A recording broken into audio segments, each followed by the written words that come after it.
Și acum și pururea și în vecilor, amin. Maica Făcătorului te-a arătat în casa Dumnezeului tău măzlin, roditor, prin care lumea s-a umplut de milă. Pentru aceasta mântuiește cu mângâiere rugăciunile tale pe aceștia ce pătimesc. Cel ce știi zborul mine prea bunul, izbăvește de toată suferința pe aceștia ce ca tu credință la mila ta fierbinte, cea negrăită, îndurate și ușurându-le suferințele, neputințele, dă-le Dumnezeescul har de sus. Stăpâne Hristoase, milostive, miluiește și tămăduiește pe robii tăi. Tu, Mântuitorule, Cel ce ești singurul Dumnezeu, care cu mila și cu îndurările tale tămăduiești tuturor patimile sufletelor și zdrobirile trupurilor, însuți vindecă și pe acesta ce pătimește în neputință tămăduindu-l. Stăpâne Hristoase, milostive, miluiește și tămăduiește pe robii tăi. Când se vor mirui capetele tuturor cu ungerea undelemnului, Hristoase, Doamne, acestuia care cere milă de la Tine, dăruiește-i cu mila Ta cea bogată, roada bucuriei și a izbăvirii, slavă Tatălui și Fiului și Sfântului Duh. Sabie împotriva diavolilor este pecetea Ta, Mântuitorule, iar pentru rugăciunile preoților, foc care mistuiește patimile sufletești. Pentru aceasta, cu credință, te lăudăm pe Tine noi, cei ce am primit vindecare. Tu ceea ce ai purtat și acum și pururea și în vecii vecilor. Amin.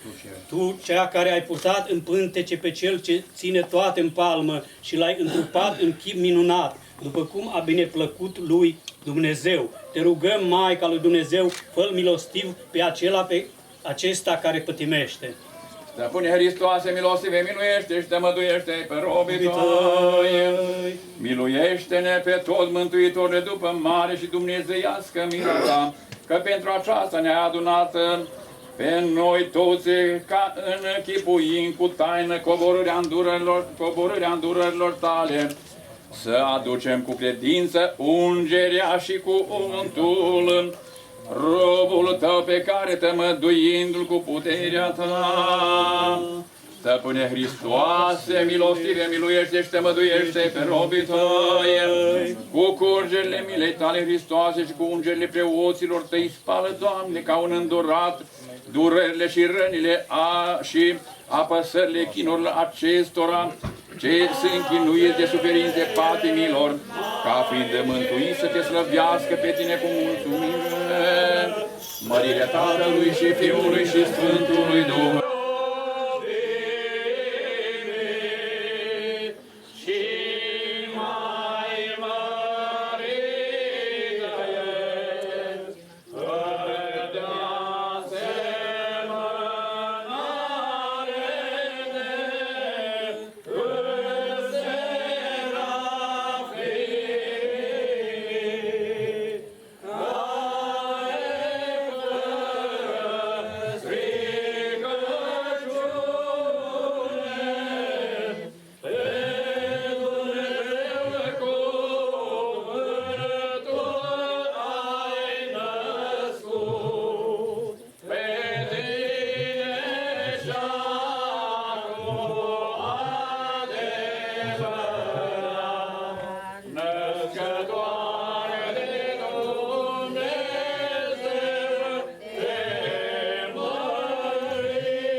Ai dat harul Tău prin apostolii Tăi, lezne, iertătorile și iubitorile de oameni, ca să tămăduiască cu untul tău cel sfânt rănile cele boli și bolile tuturor. Pentru aceasta, așa cum ca un îndurat, pe cel ce vine cu credință sfințește-l, miluiește-l, dăruindu-i prin untul de lemn tău toate neputința și îl învrednicește, Doamne, de desfătarea ta cea nestricăcioasă.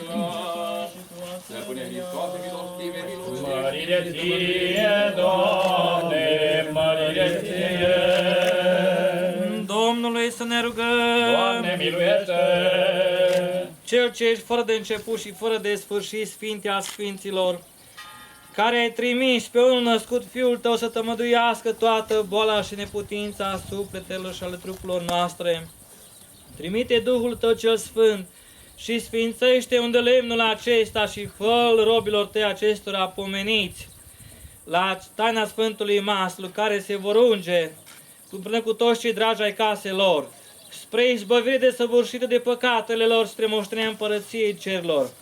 Că Tu ești Dumnezeu mare și minunat, care păzești legământul Tău și dai mila Ta celor ce Te iubesc pe Tine, Cel ce dai izbăvire de păcate prin Sfânt pruncul Tău, Iisus Hristos, care ne-ai renăscut pe noi din păcat, Cel ce luminezi orbi și ridici pe cei căzuți, care iubești pe cei drești și pe cei păcătoși și miluiești, Cel ce ne-ai scos din întuneric și din umbra morții, zicând celor din legăturile iadului, ieșiți, și celor din întuneric, descoperiți-vă, ca a strălucit în inimile noastre lumina cunoștinței unde a născut Fiului Tău, de când s-a arătat pentru noi și pe pământ și cu oamenii împreună a viețuit. Și celor ce L-au primit le-ai dat putere să se facă Fiii lui Dumnezeu prin baia nașterii din nou, dăruindu-ne înfirea și făcând-ne părtași biruinții asupra diavolului, pentru că n-ai binevoit a ne curăți prin sânge ce ai dat și în undelemnul sfinții chipul crucii, ca să ne facem noi turmă lui Hristos, preoție împărătească, neam sfânt, curățindu-ne cu apă și sfințindu-ne cu Duhul cel Sfânt. Însuși, Stăpâne, Doamne, dă-ne har spre slujba Ta aceasta, precum ai dat lui Moise slugii Tale și lui Samuel iubitului Tău și lui Ioan alesului Tău și tuturor celor ce au bine plăcut Ție în fiecare neam și neam. Așa fă-ne și pe noi să fim slujitori ai legii Tale celei noi a Fiului Tău, prin undelemnul acestei pe care sfințește-L cu scump sângele Său, ca dezbrăcându-ne de poftele cele lumești, să murim păcatului, să viem dreptății, îmbrăcându-ne în Domnul nostru Iisus Hristos, prin ungerea cu sfințenia ce va fi adusă undelemnului acesta. Facă-se, Doamne, undelemnul acesta, un de lemn de bucurie, un de lemn de sfințenie, îmbrăcăminte împărătească, pavăză puternică, izbăvitoare de toată lucrarea diavolească, pe cete nestricată, bucuria inimii, veselie veșnică. Ca și cei care se vor unge cu un de lemnul acesta al înnoirii, să fie de temut pentru cei potrivnici și să strălucească în strălucirile Sfinților Tăi, neavând închinăciune lui prihană, să fie primiți în odina Ta cea veșnică, și să ia plata chemării de sus. Că Ție se cuvine să ne miluiești, ne mântuiești, Dumnezeule, Dumnezeul nostru, slavă înălțăm, împreună și unul născut Fiului Tău și Preasfântului Duh, acum și pururea și în vecii vecilor. Amin. Rămâneți. Doamne, arma asupra diavolului crucea Ta, o ai da nouă, că se îngrozește și se cutremur nesuferind a căuta spre puterea ei. Că morții ai sculat și moartea o ai surpat, pentru aceasta ne închinăm în gropării Tale și învierii. Părinte Sfinte, doctorul sufletelor și al trupurilor, care trimiși pe unul născut Fiul Tău, Domnul nostru Iisus Hristos, să vindece toată boala și răscumpere din moarte, tămădește și pe robii de aceștia pomeniți până cu toți cei dragi ai caselor, de neputința trupească și sufletească ce i-a cuprins și fă să vieze prin harul Hristosului Tău.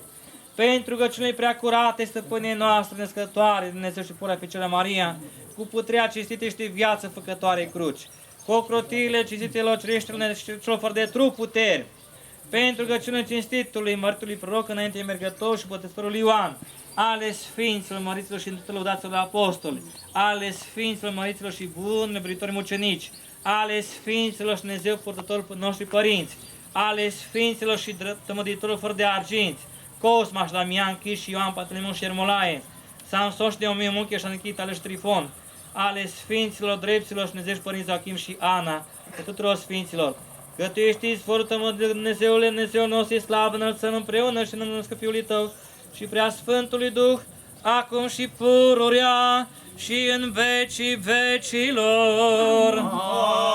Amin.